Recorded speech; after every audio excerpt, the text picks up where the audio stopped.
Bivol. It's personal between me and you, and I'm going to do you some serious harm, you big stiff idiot.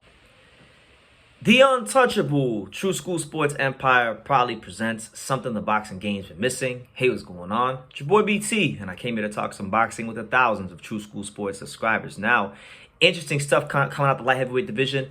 Consider this a follow-up video to my last video I did about Joshua Buatsi, because Joshua Buatsi supposedly was offered a Dmitry Bivol fight for £1 million, world title shot, and he turned it down because he wants to fight DAZN. Now, apparently there's more to that than we initially heard, because now it's been reported as of this morning, as of March 15th, the morning of March 15th, 2023, that Joshua Buatsi has in fact signed a deal to join Ben Shalom in Boxer. He said, so Ben Shalom, like the British Suge Knight, he's taking a lot of Eddie Hearn's fighters and talent, and he's building quite a great roster of fighters on Boxer, But Joshua Buatsi is with Boxer now, so he's not an Eddie Hearn fighter anymore, and he kind of got into the whole specifics of why he's with Boxer, why he's with Ben Shalom, and more importantly, why he turned down the Bivol fight. So let's get into why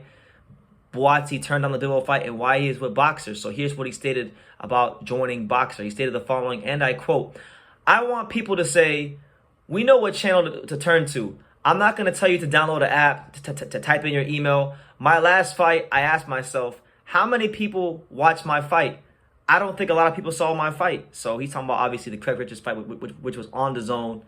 And yeah, so basically he just wants, so he says, he just wants more people to watch his fight. So he don't want it to be on the app. But my thing is this: why are you saying this now? You knew what you were getting yourself into when you signed with Eddie Hearn and with DAZN and all this stuff. So why is this an issue now? Sounds very convenient when you get ready to fight a guy like Bivol. But as far as Bivol is concerned, here's what he said about rejecting the offer from Dmitry Bivol. He stated the following, and I quote, "What were the caveats to that contract? You end up signing an extension of another 2 or 3 years at a channel you don't want to be on. This guy will say anything he wants to say.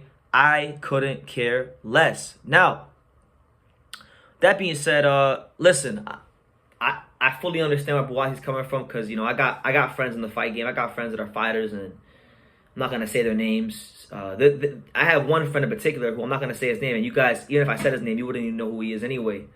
But he will remain nameless. I got one friend who's a fighter, and he was telling me about his contract and basically how, like, these contracts, guys, they have clauses. There's a lot of language and a lot of verbiage in the contracts, and you got to really read the fine print. And sometimes, like, there's crazy clauses in contract. Like, one of my friends, he said a clause in one of his contracts where basically, like, if he, let's say, if he retires from boxing, let's say he gets upset with his promoter and he retires from boxing, he has a clause in his contract where, pretty much the promoter has exclusive rights to him. So he could retire for 5 years, but once he comes back, the promoter still has his rights. And so it's hard to get out of contracts like that. So I see where he's coming from. And yes, like, promoters are, in fact, slaves to the networks. The networks are the ones that really run boxing. Like, they're the ones putting up the money. So I get where he's coming from. But at the same time, it's like, when you're a fighter, right? When you're a fighter and you sign to a promoter, all right? That promoter has two jobs. And they prioritize as such. Number one, secure your fighter the highest amount of money possible on a fight-by-fight basis. That's objective number one for the promoter. The second objective for the promoter is get him the biggest opportunities possible so the fighter can prove his worth to the general public, the boxing world, and the boxing fans. Okay? So make money, fighting big fights. The promoter, if he's doing those two things, then he's doing right by you. Now, if you get offered to fight Dmitry Bivol for £1 million for a world title against a top pound-for-pound fighter, there's really not much more in this weight class Eddie Hearn could do for you. So I genuinely feel like something ain't right quite in the head with Joshua Buatsi. I like him, Joshua Buatsi. Joshua Buatsi is a talented fighter. I've always spoken highly of him, but he's being ridiculous. In my opinion, I think I'm not the biggest Eddie Hearn guy in the world, but I think he's being a bit ridiculous. But at the end of the day, it's his career. To be fair to him, I never seen the contract, so I don't know if he turned it down or not. But that's what Eddie Hearn said, and my thing is this: if he were to actually have, because one thing I do know is Eddie Hearn used to follow me on Instagram. Eddie Hearn unfollowed me on Instagram because he was trying to get the WBA to get Buasti to jump the line to fight Zotto Ramirez, to become mandatory and fight, not fight Zotto Ramirez, but he was trying to get the WBA to jump Zotto Ramirez in the rankings, be named mandatory, and fight Bivol for the title. And I made a whole video about that, and I posted it on Instagram and called Eddie Hearn out. He didn't like it. He unfollowed me, whatever. Right? So Eddie Hearn was trying for Buasti. He was trying. You can't say he didn't try. But so, a lot of these fighters are just ungrateful, and I think they're moody. But I like Buatsi. Hopefully, I don't wish ill on him. I don't wish bad. I like him a lot.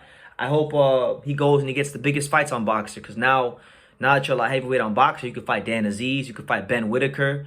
There's a lot of good names out there for him. So hopefully he goes and gets them, because now that he's on a channel he likes, he's on Sky, he's on Boxer, there shouldn't be any issue for Buatsi making fights happen. But if the Bivol offer is true and he turned it down, then he's a fool, because beating Bivol, if he could beat him, which I don't think he would, but if he could beat him, that would automatically put Buatsi in line in the discussion, in the mix, to get a Canelo fight. And ultimately, when it comes to money-making opportunities in boxing for fighters, it don't really get much bigger than Canelo Alvarez. So, make of that what you will. But Joshua Buatsi is now a bench-alone fighter. And, he's really happy, I guess. So, let me know what you guys think. Who are you guys siding with, Eddie Hearn or Ben Shalom? Let me know in the comments down below. Make sure you guys take the time to subscribe. And like I say in every single one of these videos, you can love me or you can hate me, but I'm just a kid from Daniel. So until next time, take care, guys. Thank you for watching another video on the untouchable True School Sports Empire. For more great boxing content just like this video, click right here and make sure you subscribe. Much love from sunny South Florida.